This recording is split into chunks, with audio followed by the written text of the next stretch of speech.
Hello, everyone. Hello. Thank you Добрый день for всем. joining us Огромное спасибо за то, for что this session on the populist moment. My name is Yudin. I'm a professor at the Moscow School of Social and Economic Sciences, and I'm also heading the Center for Research in Contemporary Politics at the Russian Presidential Academy of National Economy and Public Administration, the institution that obviously holds the Gaidar Forum for many years already. And our today's discussion addresses one of the topics in contemporary politics that keeps catching a lot of attention in many parts of the world. The populist movement in liberal democracies has probably started 10 or 15 years ago and caused a lot of shock and astonishment among analysts and the large audience alike. Probably not so much among the political theorists. For some of them had been seeing it coming for quite a while. Still, at that point, many speakers believed it to be a short-lived exception to the politics as usual. But now, as we are in 2021, the electoral successes of populists are, I think, no longer so surprising for us. However, we still fear, and this fear and uncertainty about what this populist wave means for politics and democracy, it remains. For instance, in Russia, there were a couple of reports over the past 3 or 4 years arguing that the most significant threat to the stability of the current political regime comes from the populist tendencies inside the society. Well, is populism actually a threat or perhaps an opportunity? And this is the question that I would like to address today. And we have two very distinguished scholars to discuss it. Let me introduce them. Pierre Rosanvallon has been holding the chair in modern and contemporary political history at Collège de France for many years until 2018, and during this period he has contributed significantly to our understanding of historical roots of democracy and of the way democracy operates today. I will only mention his famous Counter-Democracy from 2006 and The Good Government from 2015. And also probably his Utopian Capitalism from 1979, which sadly remains the only book translated into Russian so far. His most recent book is called The Century of Populism. It was out just last year at Edition Seuil. And of course, it deals directly with our subject. And thank you very much for joining us, Pierre. And our second guest is Nadia Urbinati, who is also certainly among the most prominent theorists of democracy. She's a Kyriakos Professor of Political Theory at Columbia University in New York, and she has authored several very important books on democracy and representation, including Representative Democracy, Principles and Genealogy from 2006, and Democracy Disfigured, Opinion, Truth and the People, 2014. And the latter book is fortunately available, and I should say extensively read in Russian. And in 2019, a study has also resulted in a book on populism as well, called Me the People, How Populism Transforms Democracy. And it's a pleasure to have you here, at least virtually. Nadia, thank you for joining. So we have with us today two leading thinkers of contemporary democracy, and I would like to ask them to comment on this pressing issue that probably grew even more pressing after the events on the Capitol Hill that we witnessed just a week ago. How should we approach populism? Does it threaten to infect politics with unabashed violence? Or is it a natural reaction to the dysfunctions of liberal political systems, a symptom of transformation that should be probably embraced? And since both of your books deal with the origins of populism, the other question would be, why should we look into the past? And how does the history of populism affect our understanding of how to deal with it? And finally, what should we do about it?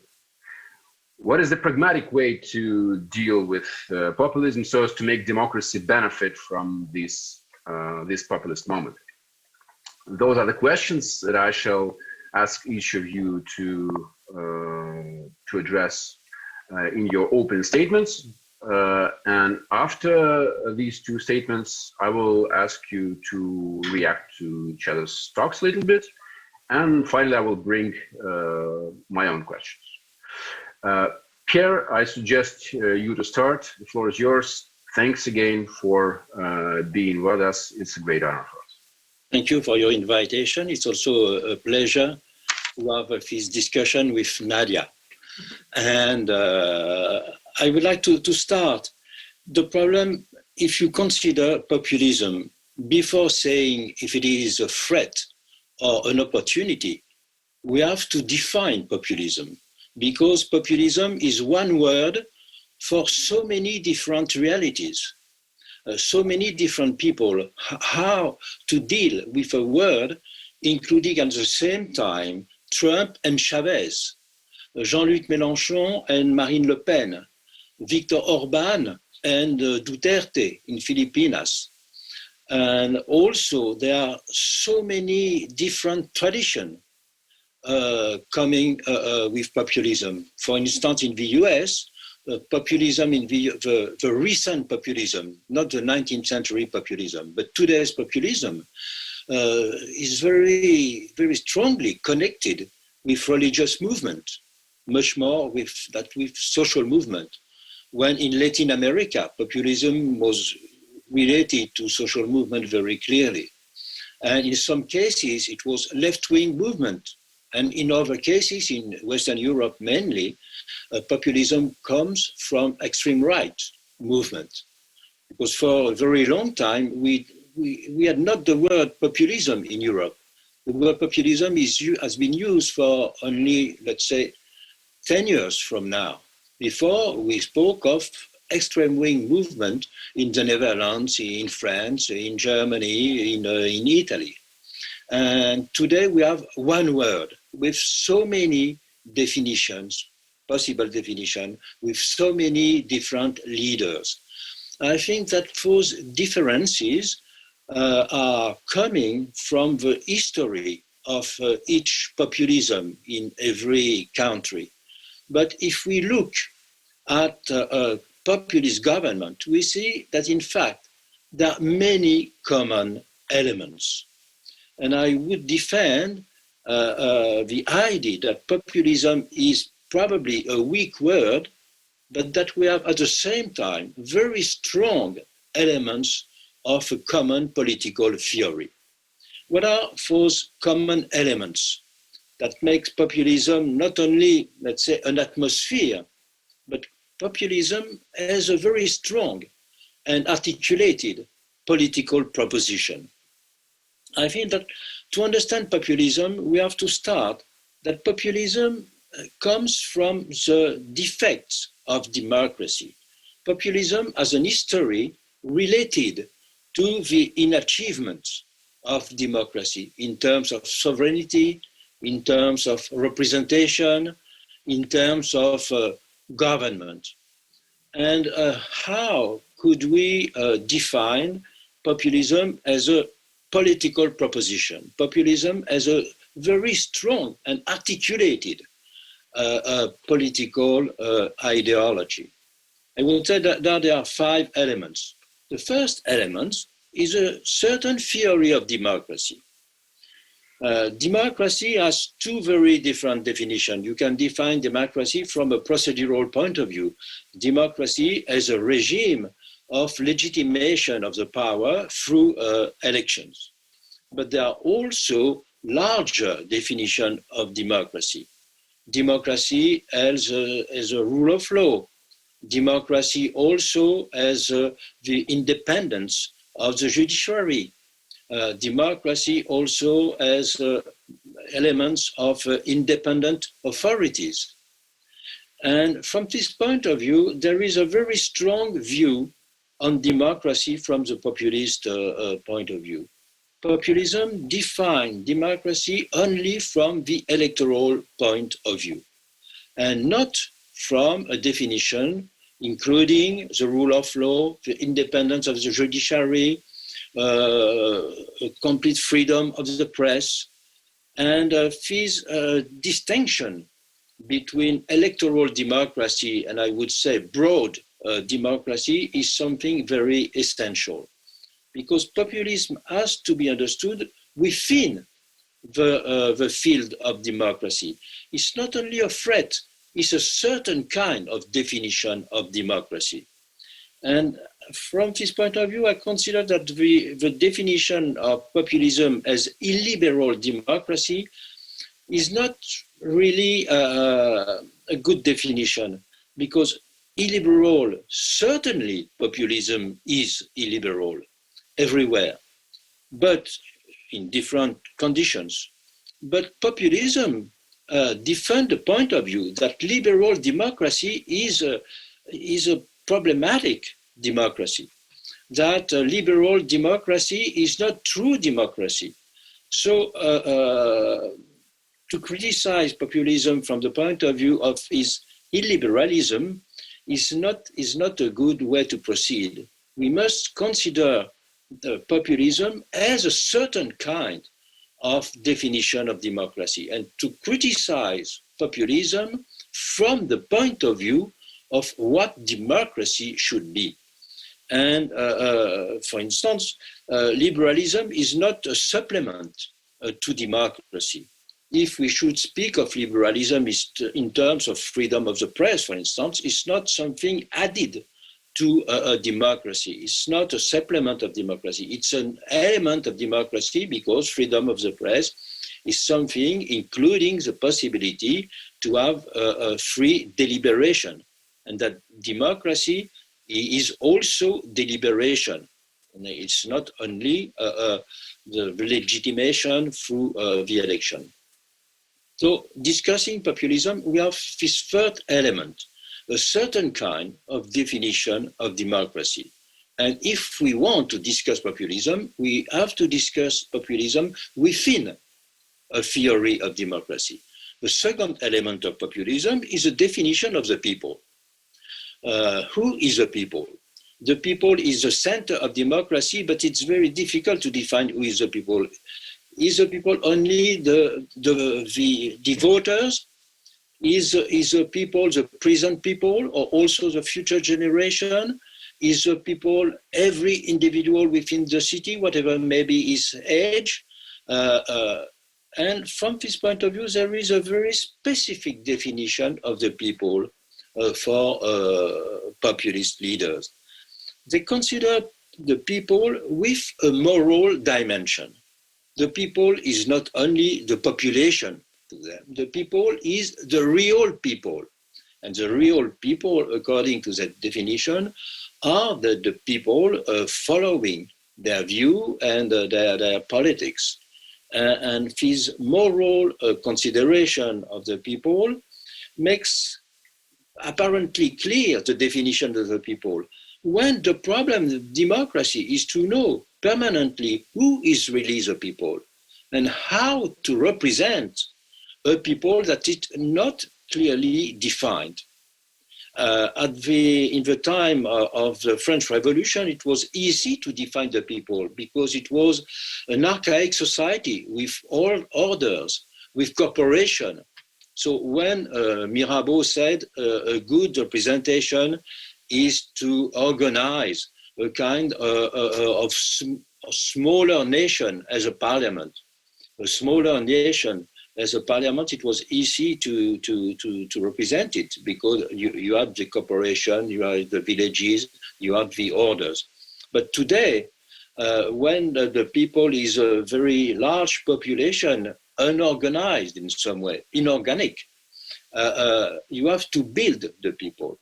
And not only to consider the people as something given and something that you define yourself from the point of view of, let's say, a moral definition.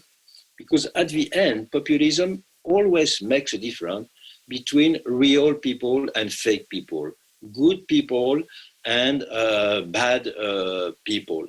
And it's the reason why a lot of populist regimes, they consider they can exert some coercion towards what they call bad people. And at the end, it means that society is divided between friends and enemies. At the end, populism follows a kind of Schmittian line with his moral definition of the people. The third element of populism, I think, is also an element of, we could say, a certain conception of the economy. Populism wants a democracy that regain some kind of power to the people, to regain a positive definition of sovereignty. And most of the populist regime consider that with an open market, with globalization, there is a kind of decline of politics. And if we want to return to a more democratic regime, we have to regain sovereignty. And how to regain sovereignty? By a protectionist measure. To populist regime, democracy is an element of politics. If you want to have a more democratic regime, you have to a room for your action more open. And to have a room for your action, you have to close your borders. And it's the reason why from Trump to many other regimes, all of them, they have been regimes in favor of protectionism. Protectionism, not as an economic device, but as a political device.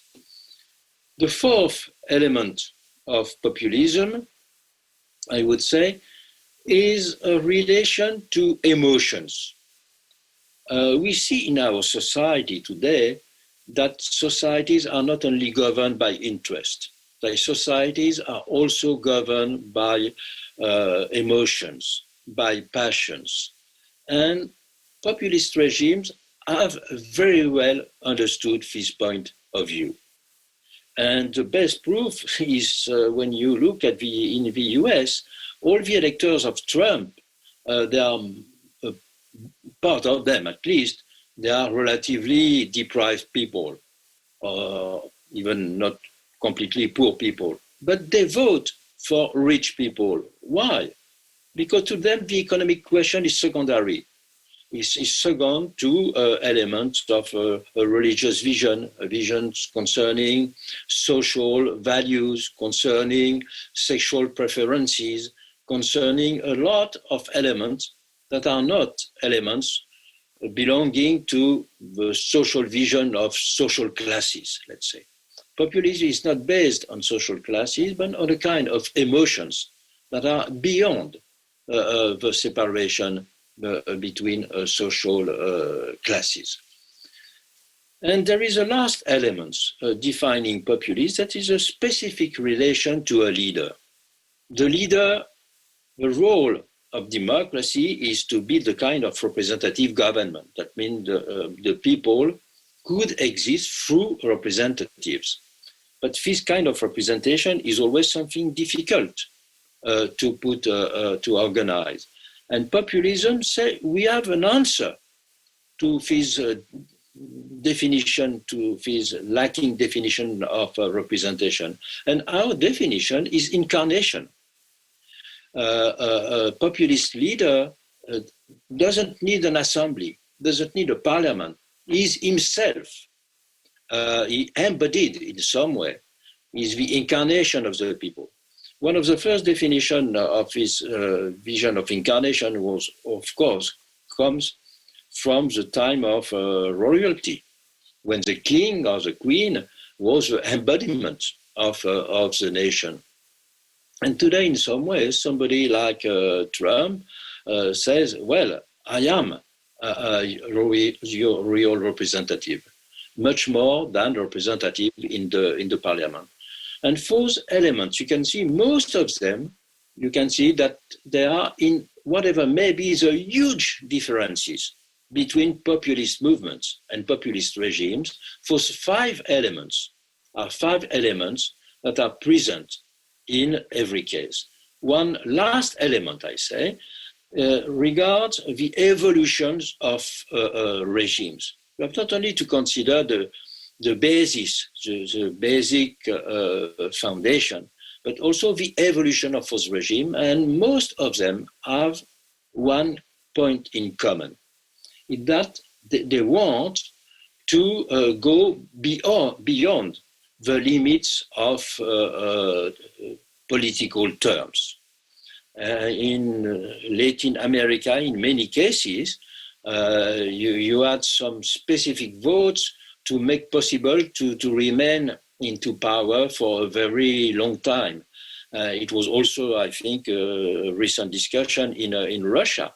And the recent event in the US, when Trump said, yes, you steal the election, he tried in some way to go beyond the limit of his term, to continue to be a president on a longer term than what was normally given by the Constitution. This element of making the power irreversible is something also very important to different populist regimes. That is one of the points I could underline just to start the discussion with Nadia. Yeah, thank you so much, Pierre. That's a very good start, and I think a lot of points raised to address. Now I will turn to Nadia and ask her to present her view on those issues, or maybe neighboring issues.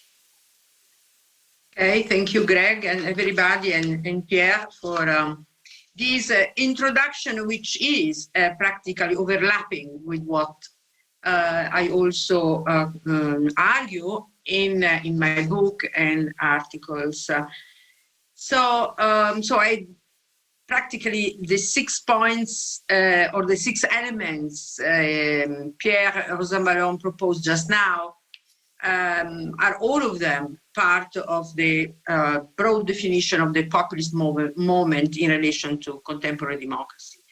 In my presentation, I would like to focus essentially on populism in the way in which populism uses and transforms and reshuffles somehow the procedures and institutions of constitutional representative democracy. So, first point, populism is not new and is connected to the very development of democracy.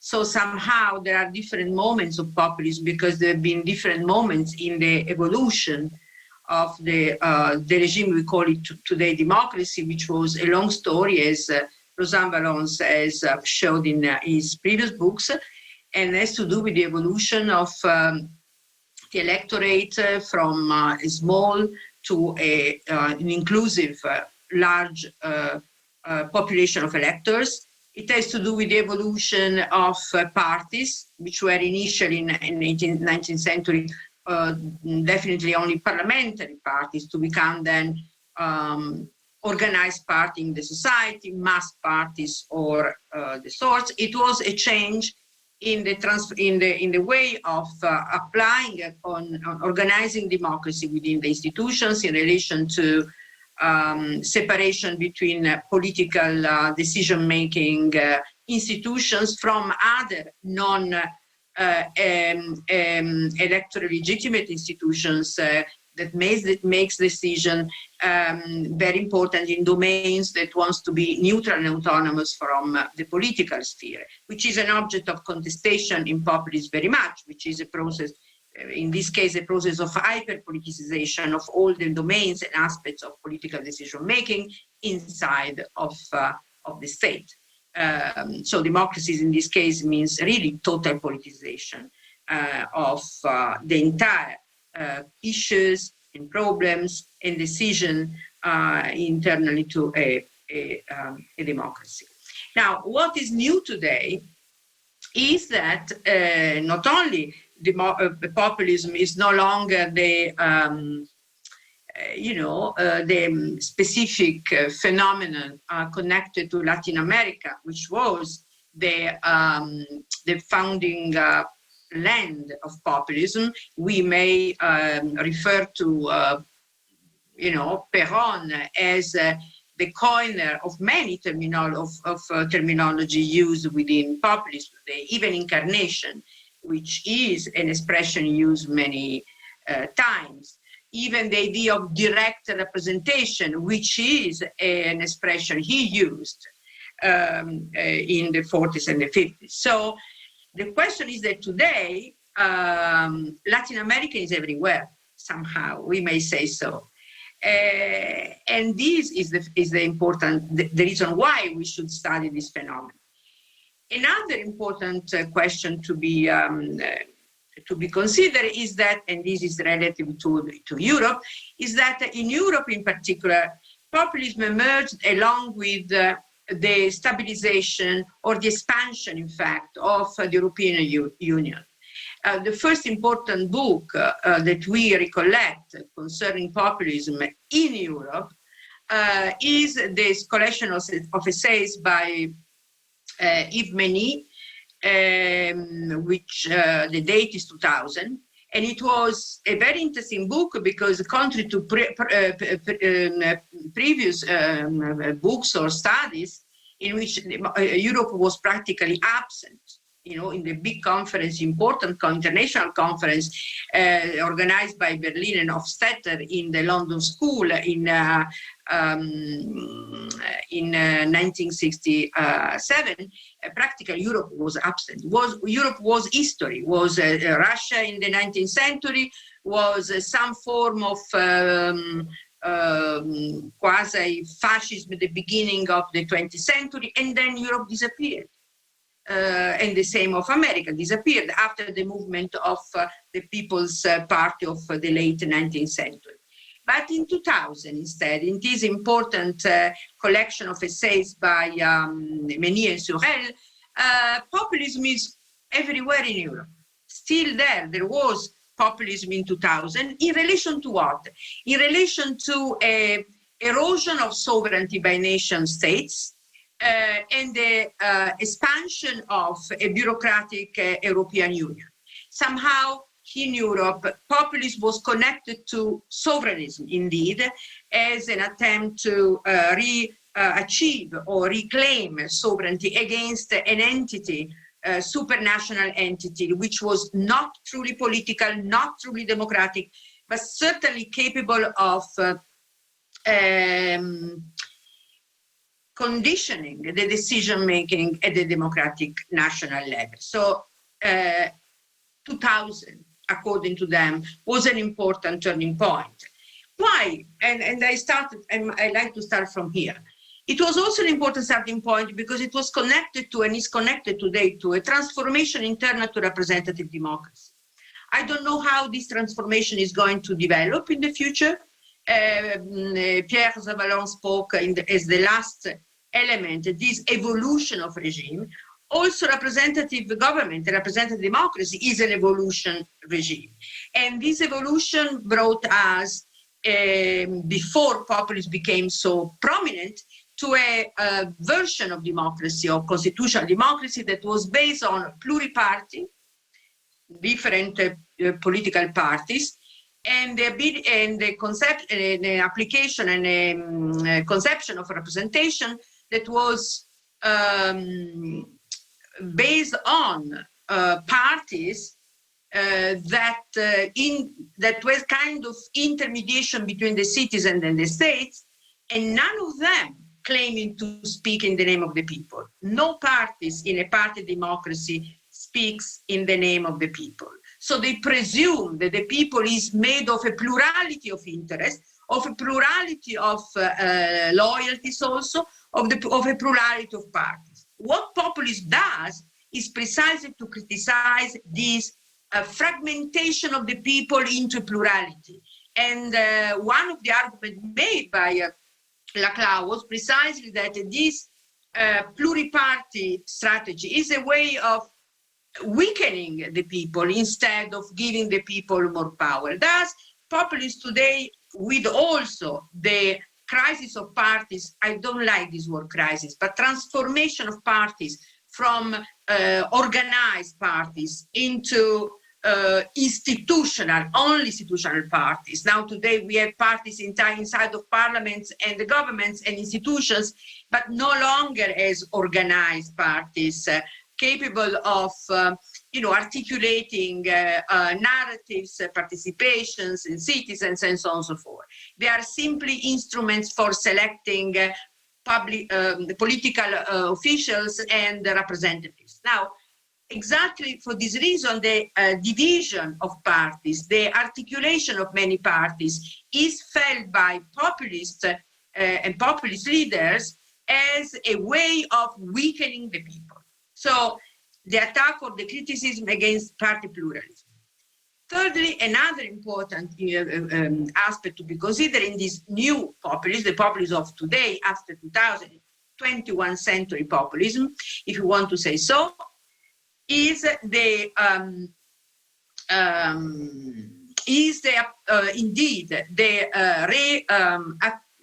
attempt to constitutionalize itself. So it is as if the populist leader or the populist movement, the populist interpretation of the people represent an ambition of not simply being one majority among others, but be in fact the true majority, the truly legitimate majority, to the point that the populists in power, they tend to, when they can, to constitutionalize their own majority. Sometimes this is tragic as the outcome, like in many Latin American countries. I don't know how the evolution of this would come in Hungary or in other nations. But in any case, there is an attempt to present the populist people as the good one, to be constitutionalized, to be given itself is formal normative justification and structure. This is very important. It means that populism doesn't present itself as one mode of being of democracy, but as the mode of being of democracy in a situation in which there is a kind of assault on the people's power by fragmenting these people's power through parties and many interests. So unification of the people, constitutionalization of that kind of people, and thus this brings to a transformation of the way of interpreting the main, the basic of constitutional representative democracy. First of all, election. I totally agree with Pierre Rosanvallon. Elections is an important element, not direct democracy. It is a form of representative government. Populism is actually competition over the true representation of the people. And elections is a way of tasting, conquering, showing the power of the winner populist. So, but how elections are interpreted? They are interpreted not so much as the rule of the game, as a procedure, but they are interpreted as a revelation of the majority that is always already there.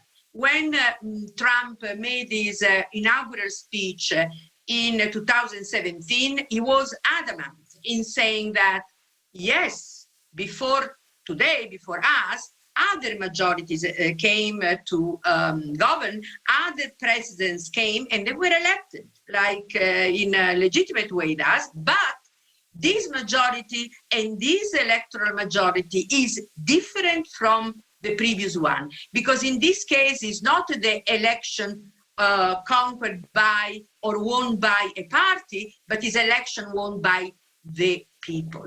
So election makes the function of showing what is already there. It's not a procedure. It is a testimony of an essential existence of a reality that is there. And to that reality, the other important element, to that reality, the leader gives his mark. So Ernesto Laclau wrote that populism cannot exist without the figure of a leader, and in fact, it takes the face and the name of the leader. We name populist movements and populist governments with their leaders. Trumpism, Peronism, and Urbanism, and so on and so forth. So this is important because it means that populism is a construction of the people by a leader or by a movement in the name of which the people is reclaimed against the plurality of parties that fragment the people itself.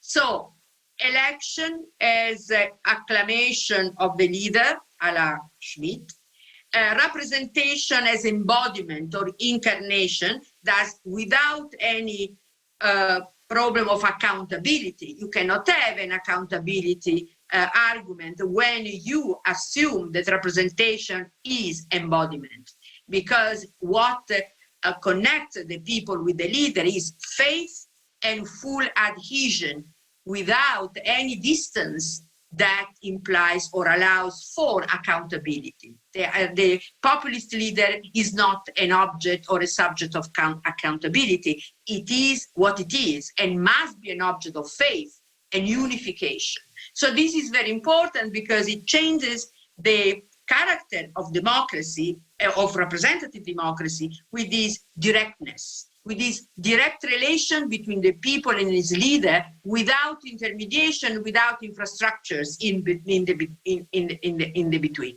So this is very important because it changes the way in which popular representation operates and is.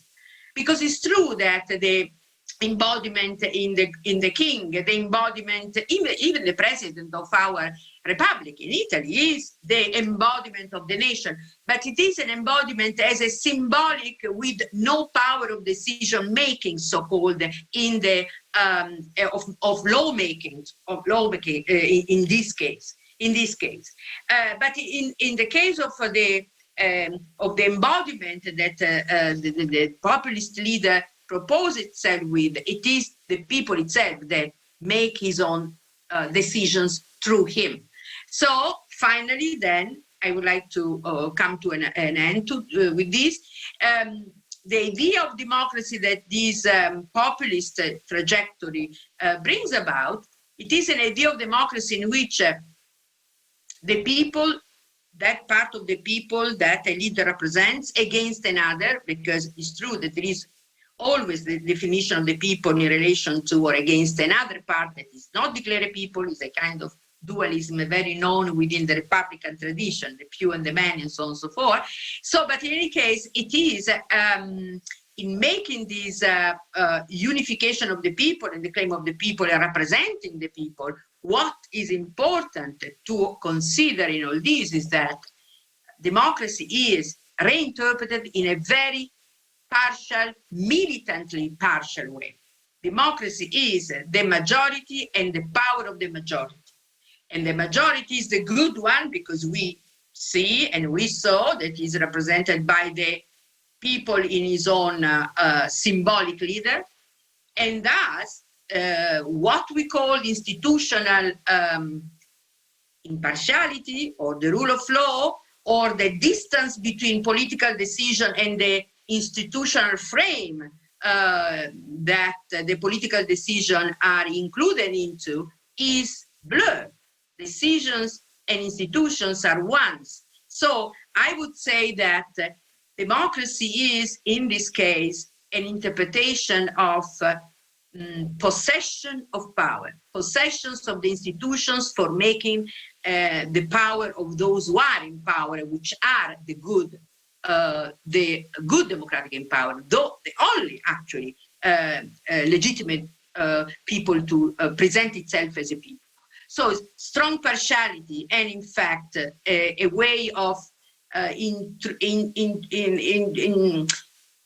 inserting inside of the logic of democracy an element of possessiveness. That kind of distance that institutions and representation wanted to maintain and to preserve here is no longer, ideally no longer in place.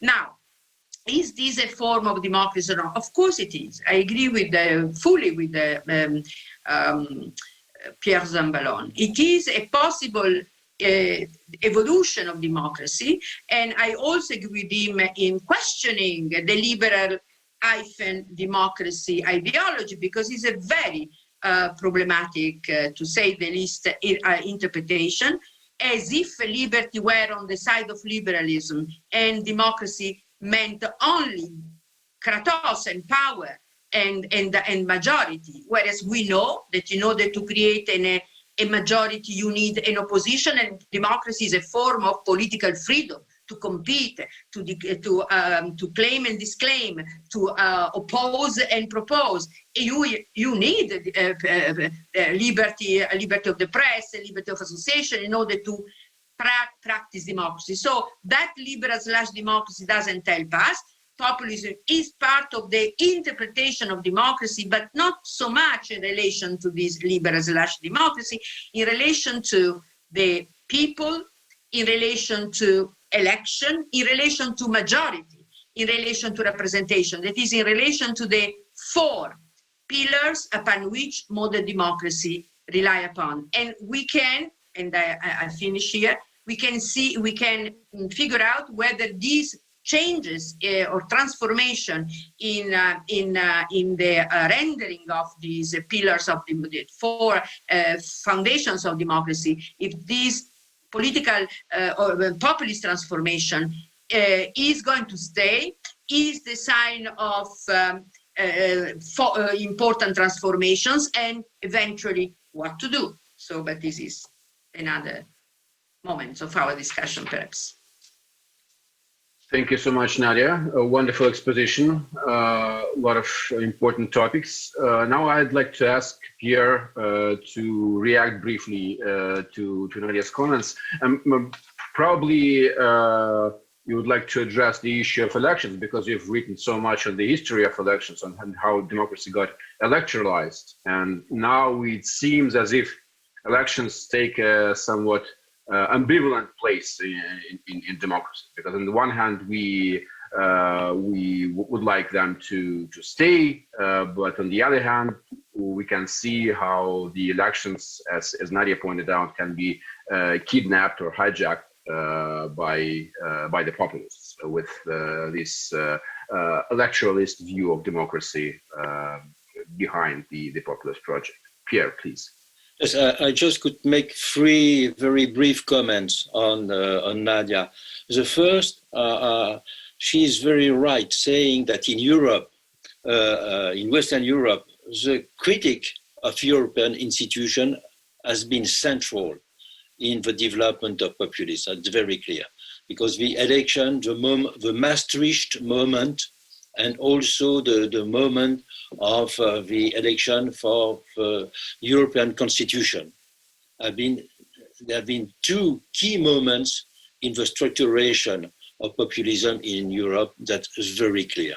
And she's right to emphasize the fact that Europe was seen not as an opportunity, but as a danger for sovereignty. That's very clear. But I would add just one thing, that the problem of identity was also central. Europe was related to sovereignty, but also to a lack of identity, with politics of immigration that were very open. And the second key element of populism in the development of Europe has been sovereignty against European institutions, and has been also a vision of social identity against immigration. Yeah. And the fight against immigration has been the second element in the development of populism. Concerning the relation between the transformation of democracy and populism. I think she's right to say that is a central element. But we could make it very clear, saying that political parties, when they developed in the end of the 19th century and in the first part, at least, of the 20th century, political parties were representing social groups and also some social cultures. In Europe, you had two kinds of political parties. Political parties based on religion. It was a case in Italy, for instance. It was a case in Netherlands. It was a case in Belgium. You had Christian parties or Catholic parties or Protestant parties. You had laïc parties and religious parties. And on the other hand, you had also class parties, parties representing social classes.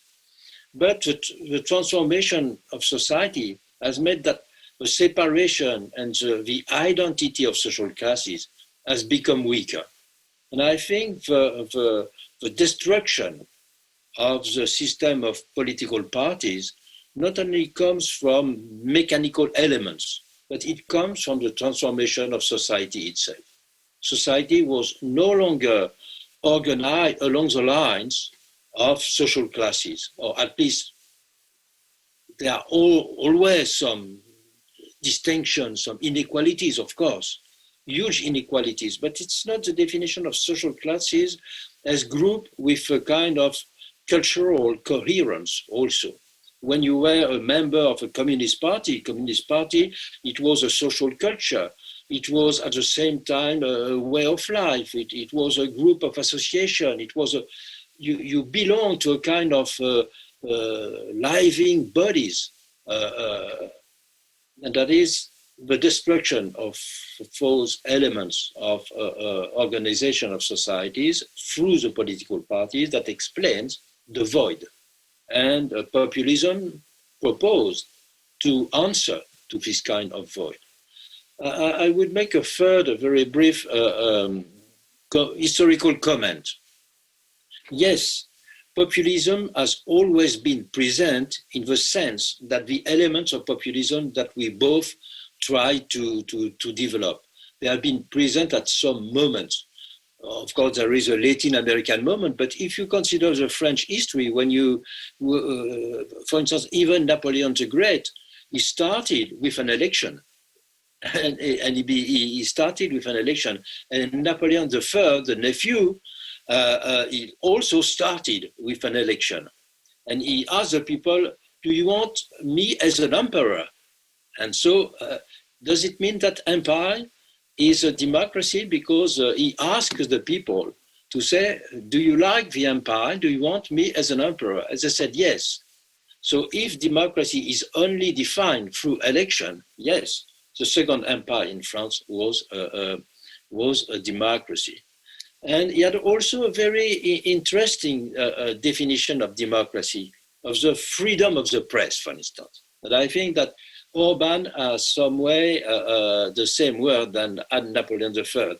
Napoleon III said, well, what is a newspaper? A newspaper, it tries to play a role on the public sphere. But who elected the journalist? And Napoleon III, he said, I have been elected by millions of people. But what is a newspaper? He said, a newspaper is an addition of talent and of capital. And so it's private interest. And when I suppress the freedom of the press, it's really democratic because I want the power to the elected people. And the newspaper are unelected institutions.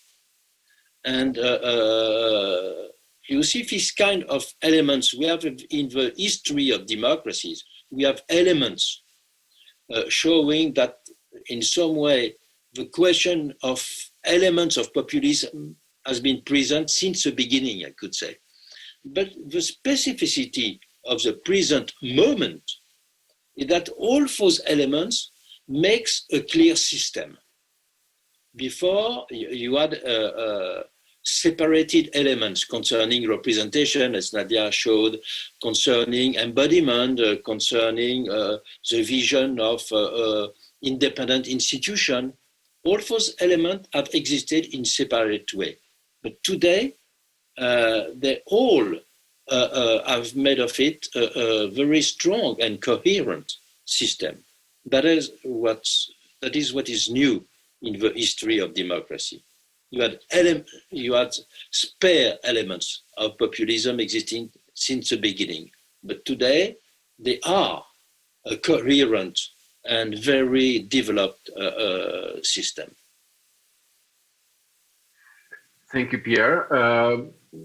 Nadia, I would like also to ask you maybe to react briefly to what Pierre has said, but also add an important question, because this forum has a subtitle, Russia and the World After the Pandemic. And I know you had an article recently in the Foreign Affairs discussing populism and the pandemic, because there are many people who claim that probably this is the final hour of the populism, when now we finally need the expertise that will probably end the populist wave.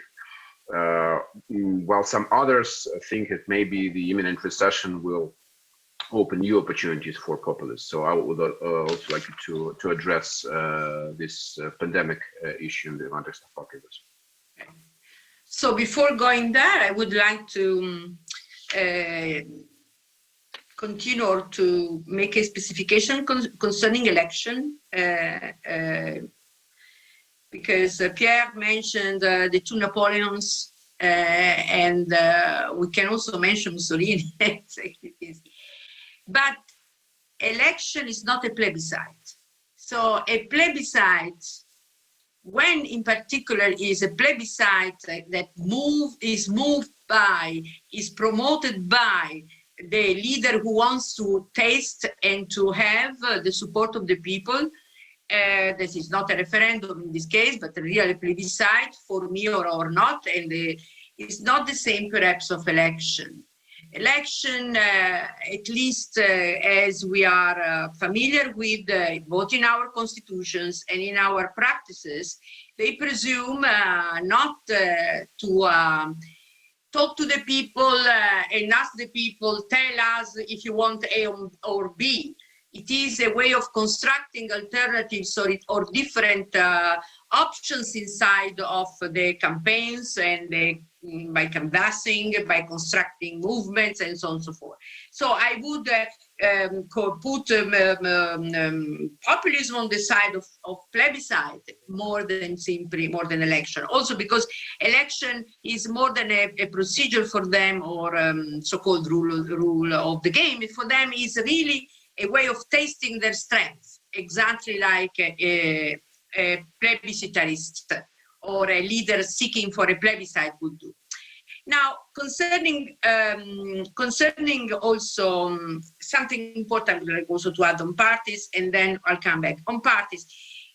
You are right, of course, that parties have been connected to social interest, culture, ideologies. You cannot invent parties, because parties are useful to have a good representative democracy. If a society is no longer capable of promoting those kind of parties, something it reveals that something changed. And indeed, the question of today, why is such a kind of perfect tempest, as Rosanvallon says, is a system. Everything coalesces together, all things they coalesce together, they create a new things. It's not simply one or the others or some, but all together. Why so? Presumably because of this great disaggregation of the public, or because the people is, in some sense, the public, always in the position of judging, or like in a Colosseum, say yes and no, in a plebiscitary situation, without more parties organizing them. Parties are no longer there.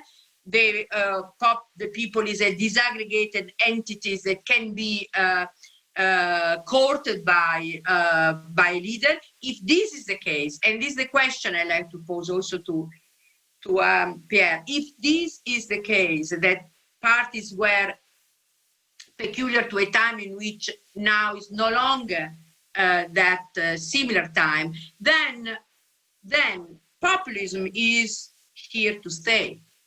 Populism is connected to a disaggregate large body of electorate that doesn't have any more internal structuring subdivision. So if this is the case, how can a people so disaggregated have a voice, a representative voice, without either one leader or a fight among plebiscitary leaders? So the question I would like to ask him, is this a time, a post-party democracy time, a time for a plebiscitary democracy or a populist democracy? Question to him. I'm very curious because for me it is a puzzle. As for the COVID, I have doubts that COVID can neutralize populism because it made